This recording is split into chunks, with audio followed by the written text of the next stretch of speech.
Bismillahirrahmanirrahim. Assalamualaikum warahmatullahi wabarakatuh. Sahabat Superpedia yang dimuliakan Allah, semoga kita selalu dalam keadaan sehat walafiat. Amin. Alhamdulillah dan terima kasih kepada yang sudah like dan subscribe. Semoga selalu dalam lindungan Allah dan dipanjangkan keberkahan umurnya. Di video kali ini kita akan menyimak kisah luar biasa seorang dukun yang bernama Mbah Minto. Hidupnya penuh dengan liku-liku spiritual dan perjalanan yang memukau. Dari awalnya sebagai seorang yang mencari keluar dari kemiskinan dengan praktek perdukunan, hingga mengalami pengalaman mistis yang mengubah hidupnya secara mendalam. Mohon sahabat seiman semuanya untuk mendengarkan video ini sampai akhir agar tidak terjadi kekeliruan dan salah. Nama-nama dalam tokoh ini saya samarkan. Sebelum menyimak cerita ini, sempatkanlah menulis sholawat kepada baginda Nabi Sallallahu Alaihi Wasallam di kolom komentar sebagai tanda penghormatan kita kepada beliau. Allah Subhanahu wa Ta'ala berfirman dalam surat Al-Ahzab ayat 56, sesungguhnya Allah dan para malaikatnya bersolawat untuk Nabi. Wahai orang-orang yang beriman, bersolawatlah kamu untuk Nabi dan ucapkanlah salam dengan penuh penghormatan kepadanya. Mbah Minto seorang dukun dengan nama yang mengisyaratkan keislaman. Sebenarnya berasal dari keluarga muslim yang taat, namun cobaan kemiskinan memaksanya untuk membuka praktek perdukunan.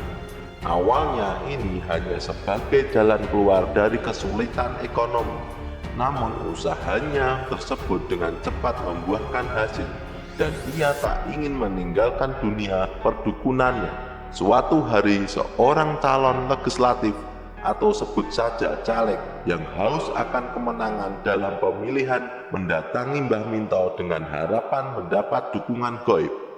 Caleg tersebut memohon bantuan dari Mbah Minto. Dengan bijak, Mbah Minto menyarankan agar sang caleg melakukan pertapaan di kuburan selama 7 malam berturut-turut. Tanpa ragu sang caleg mengikuti sarannya.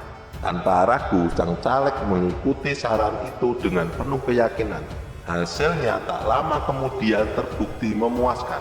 Sang caleg memenangkan pemilihan di daerahnya dengan perolehan suara yang cukup signifikan. Kemenangan ini tidak hanya membawa kegembiraan bagi sang caleg, tetapi juga bagi tim suksesnya. Sebagai bentuk apresiasi atas bantuannya, sang caleg beserta tim suksesnya memutuskan untuk memberikan hadiah umroh kepada Mbah Minto.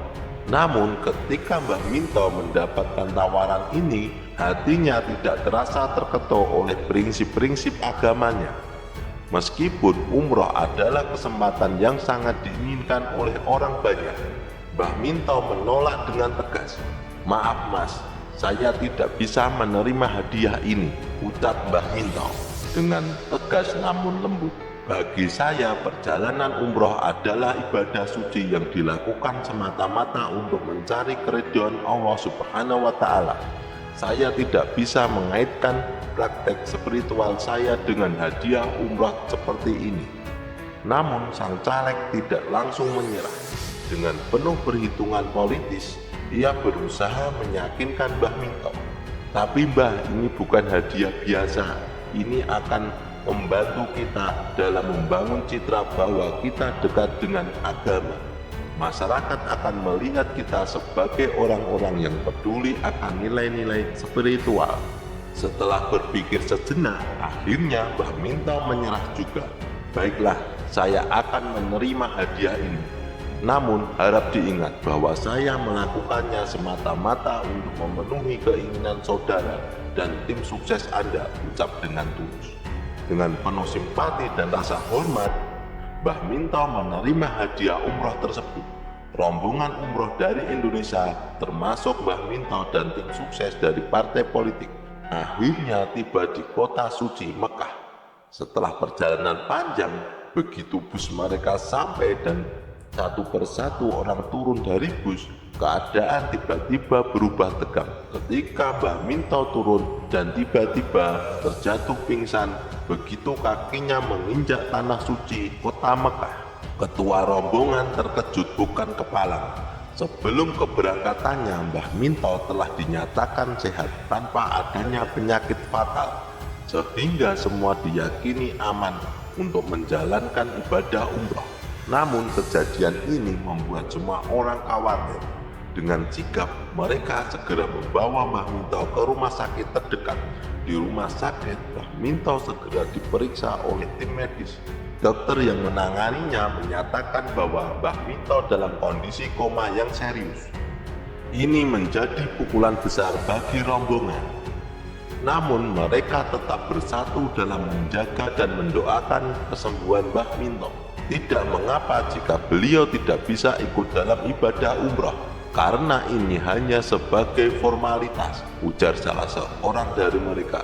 Yang terpenting saat ini adalah keselamatan dan kesehatan beliau. Mbah Minto pun tetap mendapatkan perhatian dan penjagaan dan insentif dari rombongan mereka. Bergantian antara menjaga Mbah Minto di rumah sakit dan menjalankan ibadah umroh. Semua berharap agar Mbah Minto segera pulih dan bisa bergabung kembali dalam menjalankan ibadah suci ini. Setelah beberapa hari dalam kondisi koma, Mbah Minto akhirnya sadar. Meskipun tubuhnya masih lemah, semangatnya untuk menjelajahi tempat-tempat bersejarah di tanah suci tidak pernah padam. Salah satu tempat yang ingin ia kunjungi adalah Gua Hiro, tempat di mana Nabi Muhammad SAW menerima wahyu pertama. Namun begitu sampai di sana, Mbah Minto merasa terlalu ramai. Dengan hati yang penuh ketundukan, ia meminta agar ditinggalkan sendirian dalam pencariannya akan ketenangan. Setelah beberapa saat, ia meminta untuk diantar ke Wadi Al-Baidah di Madinah. Tiba di Wadi Al-Baidah, Mbah Minto disambut oleh para jin muslim yang tinggal di sana. Mereka adalah jin-jin yang dahulu bersyahadat di hadapan Rasulullah. Dengan penuh kehormatan, para jin muslim itu membaca ayat-ayat suci Al-Quran, termasuk surat Al-Aqaf ayat 39 yang mengingatkan akan kedatangan para jin yang mendengarkan Al-Quran.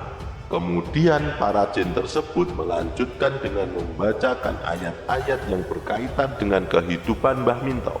Saat mereka melakukannya, terjadi keajaiban yang luar biasa.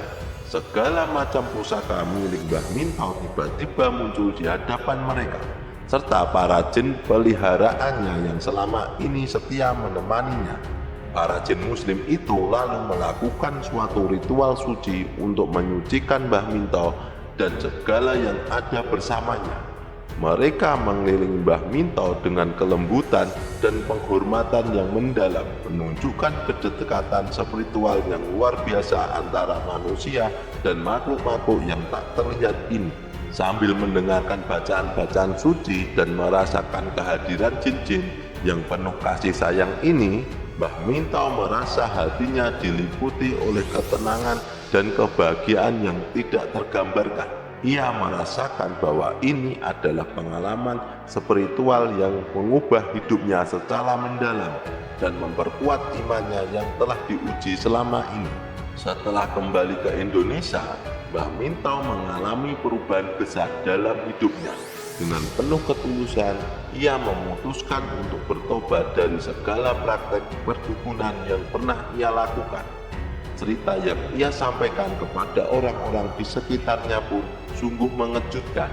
Mbah Minto menceritakan bahwa saat dalam keadaan koma, ia merasakan dirinya berada di suatu tempat yang menyerupai neraka, penuh dengan api dan air mendidih. Lebih mengejutkan lagi, penyiksaan tersebut dilakukan oleh para jin peliharaannya sendiri dengan menggunakan pusaka-pusaka yang pernah dimilikinya.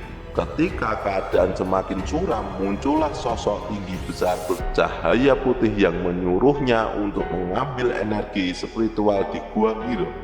tempat di mana Nabi Muhammad SAW menerima wahyu pertama, agar para jin yang ada di Wadi Al-Baida mau menemuinya.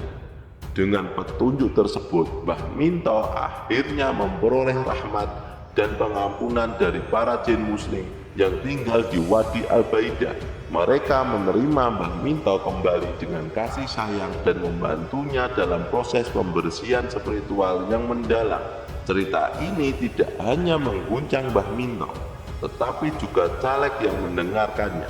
Terinspirasi oleh pengalaman mistis yang dialami oleh Mbah Minto, sang caleg pun memutuskan untuk mengikuti jejaknya dan bertobat.